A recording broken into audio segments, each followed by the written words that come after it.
So it's October 16th, 2019. This is the backyard garden. Been working on this for about 4 years now. There's Rocky. Say hello, Rocky. That is the chief security officer. And I started on this garden 3 years ago. It's only 3 years old. I did 2 years worth of construction on it, 2 plantings. And I've got some tropicals here. Well, it's October 16th, 2019, and it's kind of starting to get chilly. We just had a cold front come in yesterday, and it's about 55-ish, which is the start of fall for us. So things are going to start changing. I already noticed some leaves changing. So I just wanted to get a good view of things because this is the last of the summer growing. So yeah, I know October 16th, the sun is still summer growing, but we just had temperatures yesterday that were 95. It's been an excessively warm year and an excessively dry year. These are Texas Star Hibiscus. There's 3 of them here. And these Texas Star Hibiscus, I can't believe how well that they are doing, though there hasn't been rain for 4 months. You can see I've got a little irrigation line down there, but the irrigation line has half gallon per hour drippers, and I don't leave it on for an hour. So they're not getting very much water, and that's a tropical.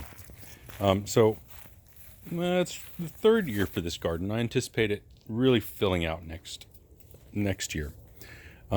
So I was really trying hard to use this space. I wanted a path to go from here to the fence, and you see the garbage is right there. Well, we have a sidewalk here. Hey, Jasmine, there's our little wiener dog.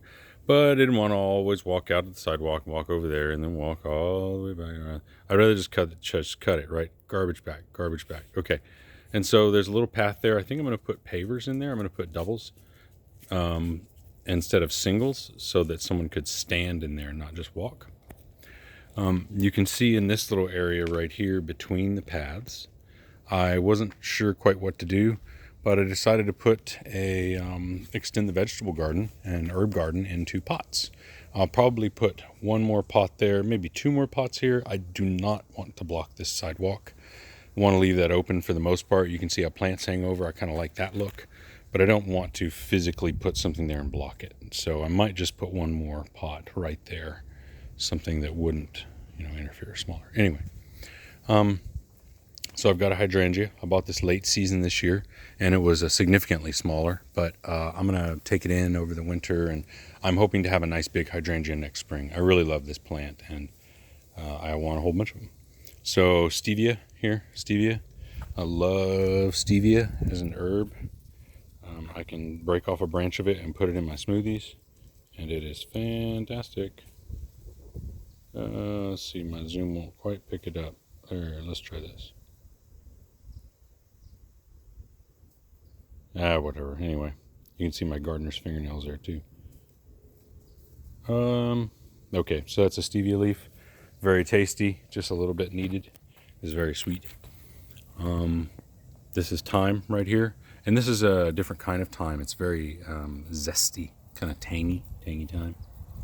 I also broke off a branch, not break off a branch, but I planted a branch of stevia in there. I'm hoping to get 2 next year because I am taking that pot in, so maybe I'll have a stevia in there. That'd be super awesome. Usually it doesn't last over the winter. This is a Thai basil, and I like that because Shauna and I like pho, Vietnamese soup, and they use Thai basil. This is, I don't know, some other kind of basil, the basil that we typically eat here in North America.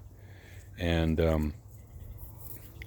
I used to pick all the flowers off, but I saw someone who let it flower one year, and it really does have a nice flower. Plus, I like white. It's so hard to find a white flower down here, or at least one that's real tolerant of the heat. So, it's the other kind of basil.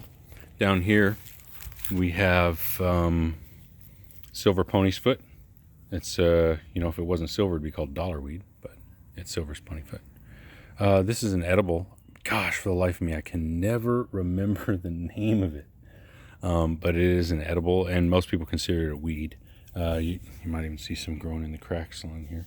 But I always take a couple and plant it here, and I'll break off a couple of branches. It's supposed to be super nutritious. And, it's not about the taste when it's in a smoothie, because I won't taste it. So it's about the nutrition. A little bit more silver pony's foot there. Tropical sage. I like the tropical sages here. The butterflies really like it. And you can really see the mat of red that it produces at certain seasons. Butterflies and hummingbirds just love it. This is sweet almond verbena.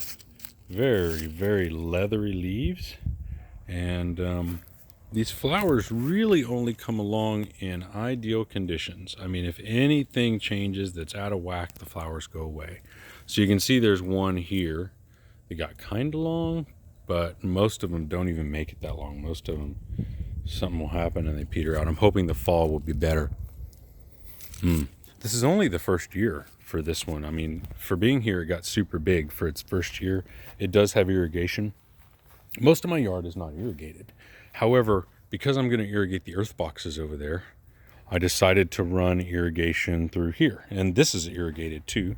These pots are irrigated. So I just ran irrigation lines through here. And I just ran irrigation through here as well. I pulled out the irrigation for the big red sage and the Greg's Mistflower. I pulled that out. But yeah, regardless, there's still irrigation over there. Over here we have mint. I had a real grub attack on my mint this year. And my mint, as you can see, used to be big and flowing. Well, all of a sudden I picked it up and it had no root base to it. All the roots had been eaten. And so I started digging around in there and I pulled 14 grubs out of this little pot right there. And yeah, so I think grubs ate all the roots. I pulled them out and planted it, and you know, it can manage a grub or two in there. They'll get old and they'll move out as June bugs, but they can't handle 27 or 14 or however many I pulled out. I was hoping, I planted a tropical sage here, and I was hoping that it would grow. I don't give it any supplemental water, but water runs off of here. Whenever I irrigate it, it runs out of here and it runs down. So I was hoping the tropical sage would just get water from the irrigation that comes out. This is an eggplant. Tried eggplant this year, tried cooking it. Nobody liked it in my family, so this is my first and last year at eggplant. Oh, you can see here's an eggplant right there. And then there's a couple there. There's one here that yeah, it's kind of dried out or whatever. Sunburned, I don't know what you call it. Under there you can see another pot of silver pony's foot. You know, I can never find, I'm having a hard time, I shouldn't say I've never, because I think I found it over here. I'm having a hard time finding the right formula for silver pony's foot.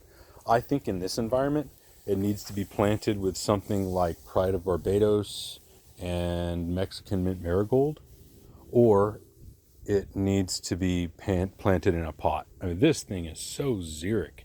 And in fact, if you water it too much, it just consistently dies back. It's crazy. If you water it, it's very sensitive to overwatering. Let me just put it that way. I have found in my experience. Okay, Greg's Mistflower. You know, I was hoping for a big patch of this, and it'll get here eventually. This is only year 3 of the Greg's Mistflower, and that's just one. That's one Greg's Mistflower that it's just expanded. I had an open area here, and so I planted sweet potatoes. That's what these vines are. This is big red sage. I had never heard of it, and I was walking through the nursery, and so I looked it up online and found that it was not very common, and so I thought I'd try it out. It also wasn't deer resistant. I planted one out in front, and it got lopped off. So yeah, I've got it here, and it's worked out so well. I'm going to make a whole border out of it, out of the big red sage. Man, the hummingbirds love this stuff, and it really, I mean, it blooms. It just quit blooming about a month ago. Once it quits blooming, it's done. It can be cut back, or you can leave it kind of for interest or whatever. But when it blooms, it's blooming crazy. Got a couple of tomatoes here. These are Cherokee purples. These are an indeterminate, I think is what it's called. I'm not a horticulturalist, so I think I might be saying that wrong, but it's an indeterminate variety. So I cut it back in the summer, and this is growth coming back. Looks here, I must have a tomato hornworm. Look at how this has been picked off. Let's see if we can find him real quick. I bet you I have a tomato hornworm.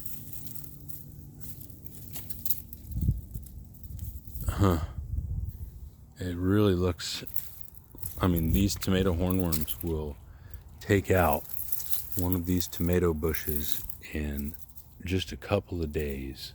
It will not take long. But as they get fatter, they also get found. I find a lot of guts that are just splattered. I think the birds come through here.